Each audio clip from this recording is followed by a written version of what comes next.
स्वागत है दोस्तों आपका कॉस्मिक एमजी के एक नए सीरीज में, जहां पर मैं Marvel comic the unworthy Thor के एपिसोड्स को हिंदी में एक्सप्लेन करूंगा और इस बात का भी पूरा ध्यान रखूंगा कि कम समय में आपको ये स्टोरी अच्छे से समझ में आ जाए। ये स्टोरी 5 इश्यूज में रिलीज हुई थी, इसलिए मैं आपको ये 5 एपिसोड में एक्सप्लेन करूंगा।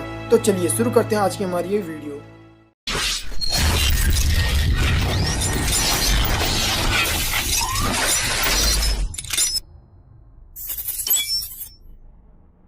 स्टोरी की शुरुआत में हम देखते हैं थॉर को, जो कि कुछ विलन से फाइट कर रहा होता है और ये सोच रहा होता है कि पहले हमारी सुबह तारों के बीच उड़ने से हुआ करती थी, जहाँ पर हमारे कानों में बिजली की गड़गड़ाहट और हाथ में लोहे का टुकड़ा म्योनीर हुआ करता था। लेकिन अब हम अनवर्दी हैं और हमारे पास म्योनीर नहीं है और हमारी सुबह लड़ाई से होती है।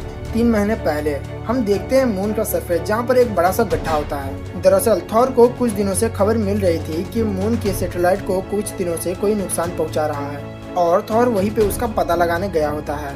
लेकिन अब थॉर के पास म्योनीर नहीं था और जिसकी वजह से वो उड़ नहीं सकता था, इसलिए थॉर उड़ने के लिए अपने बकरे का यूज किया करता था। फिर हम देखते हैं थॉर उस गड्ढे में देख रहा होता है और फिर अगले ही पल थॉर उस गड्ढे में कूद जाता है, जहाँ पर वो देखता है कुछ ट्रोल्स को। ट्रोल्स थॉर को देखते ही थॉर पे अटैक कर देते हैं। हालांकि थॉर के पास अब म्योनीर नहीं था, लेकिन उसके पास यान म्योन था, जिसका यूज वो म्योनीर उठाने से पहले किया करता था। वो थॉर को एक्स्ट्रा पावर्स नहीं देता था, लेकिन वो किसी भी आम वेपन से काफी ज्यादा पावरफुल था और अब थॉर उसी से ट्रोल्स से फाइट कर रहा होता है, जिसमें उसको काफी ज्यादा मार पड़ती है। लेकिन थॉर के पास पावर नहीं था तो क्या हुआ, वो आज भी एक अच्छा वॉरियर था और उसने ट्रोल से फाइट करके उनको हरा देता है और वो वहाँ से भाग जाते हैं। और फिर थॉर एक मून के सरफेस पर बैठा हुआ था और ये सोच रहा था कि ये वही जगह है जहाँ पर वो अनवर्दी हुआ था और वो उन 3 शब्दों को कभी नहीं भूल पाएगा जिन्होंने उसको हराया।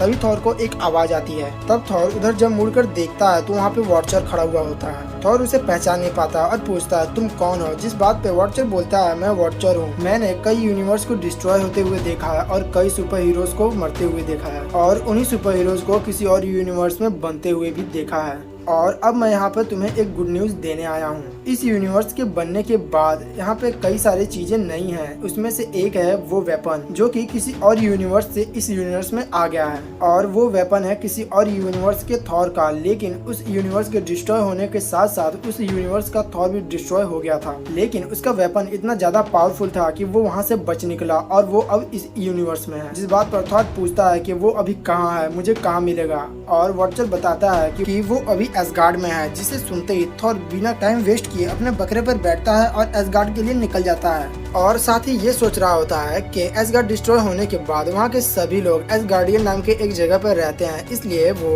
एसगार्ड पूरी तरह से खाली होगा। लेकिन तभी वो एक चीज देख के हैरान हो जाता है, क्योंकि वो देखता है कि जिस जगह पे पहले एसगार्ड हुआ करता था अब वहाँ पे कुछ भी नहीं था। थॉर वापस जा ही रहा था कि उसे पीटर रेबल दिखता है। दरअसल पीटर रेबल वो था जो थॉर के म्योनीर को पहले ही बार में उठा लेता है और फिर ओडिन उसके लिए भी एक वैसा ही वेपन बनवाते हैं जिनका नाम वो स्टॉर्म ब्रेकर रखते हैं। और फिर पीटर रेबल थॉर को बताता है कि एसगार्ड यहाँ से चोरी हो गया है, लेकिन उसको किसने चोरी किया ये तो उसे नहीं पता था, लेकिन मुझे ये बात पता है कि वो अभी पुराना एसगार्ड कहाँ है और मैं आपको वहाँ ले जा सकता हूँ। थॉर अपने बकरे पर बैठने ही वाला होता है, तभी पीटर रेबल अपने घुटने पर बैठ जाता है और जैसे कोई अपने राजा को उसकी पुरानी अमानत वापस लौटा रहा हो, वैसे ही पीटर रेबल अपने स्टॉर्म ब्रेकर थॉर को देता है।